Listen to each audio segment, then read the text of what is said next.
You see, often, I've heard people say, whenever they are lazy, they don't want to go to temple, they don't want to do their puja, they said, I have done it in the mind. Often you hear that, no? Probably the Mataji, they are laughing like that, maybe they're expert in that. In reality,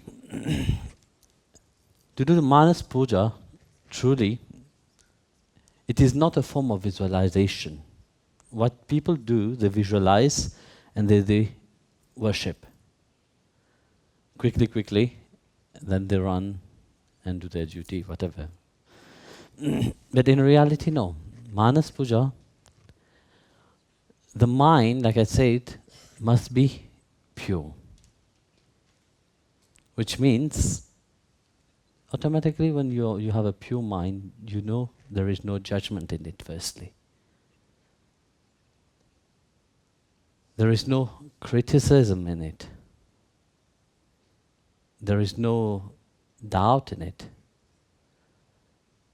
There is only surrender, and there is only the vision of the Lord.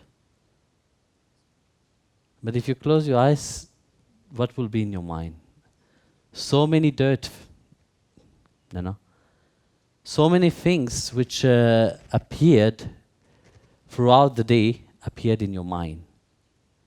So how can that mind, which is so filled with filth, worship the divine? First, that mind must be purified. So this automatically, you see yourself, when you observe, you see yourself how you think, how you see things.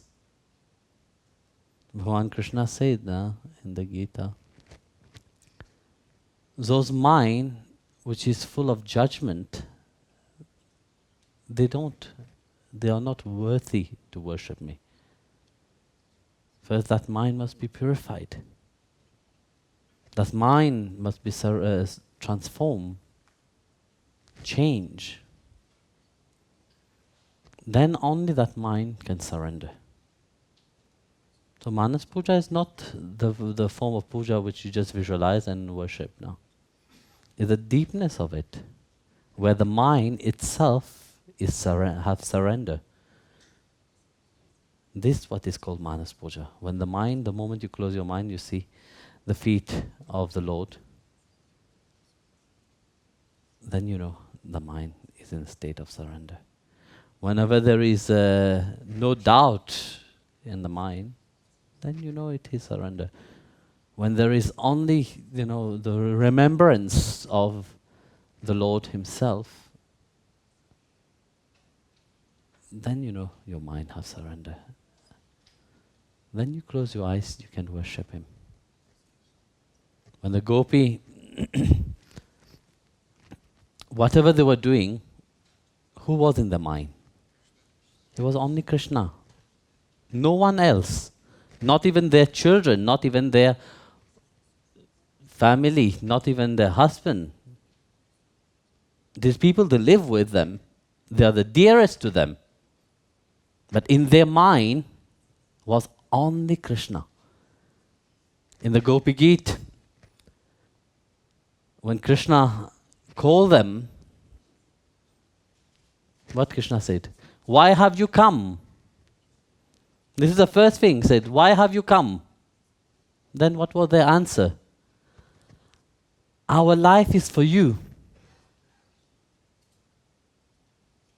That statement is very important to understand, That our life is for you. I don't live my life because I want something from you. Here the gopi, they realize that truth, They know that truth. They know that through thousands of lives, they have only one aim. Through thousands of years of penance, they had only one aim. And that aim is to attain Krishna. So why, when they have so clearly upon in the mind, but that aim is to attain God, why should this mind be focused on something else? How many fools are there in this world who claim to be so great, you know? Yet they know where the mind have to be, but yet they let the mind be in Maya. So with that mind, how can you worship? You can't. That mind have to transform. That mind must reach to the point that that mind is one with the Lord. That mind is surrendered to the feet of the Lord. Then only you can worship Him. That's what Krishna said. Only that mind, which is the cause of suffering and happiness. Nothing else. You can't experience anything with your heart. No, you can't. What you experience is only with this mind what you experience. You experience happiness or sadness due to that mind state.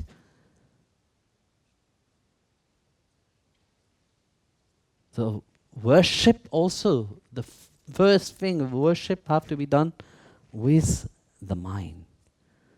Forget about the heart. You don't have any power over the heart.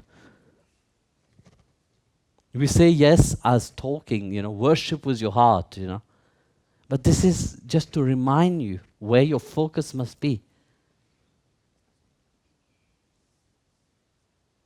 That's why that clarity of the mind differ from just a worship of the outside. Worship of the outside is considered as being the lowest form of worship.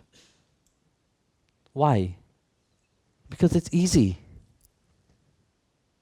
People just do it mechanically. Here they will go to the temple, bringing their body in the morning, dragging them, Not because they have love inside of their heart, not because they feel, yes, I want to go to the temple because I want to worship and I want to meet the Lord, I want to enjoy His presence. Not because Swami have threatened them.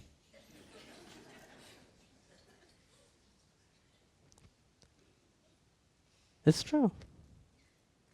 There's one rule. If you're staying here, you must go to the prayer. What the use of not going to the prayer? But who is the greatest fool into that? Me? No, you can't fool me. But you're fooling yourself.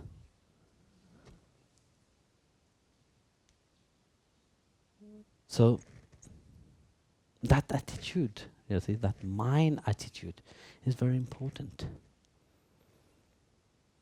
So how do you think you will attain God's grace if that mind is not there?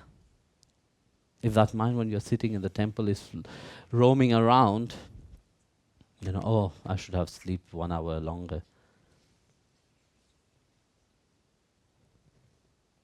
It don't lead you anywhere. So that's what it means, to have that clarity. That mind must be clear really to do that worship.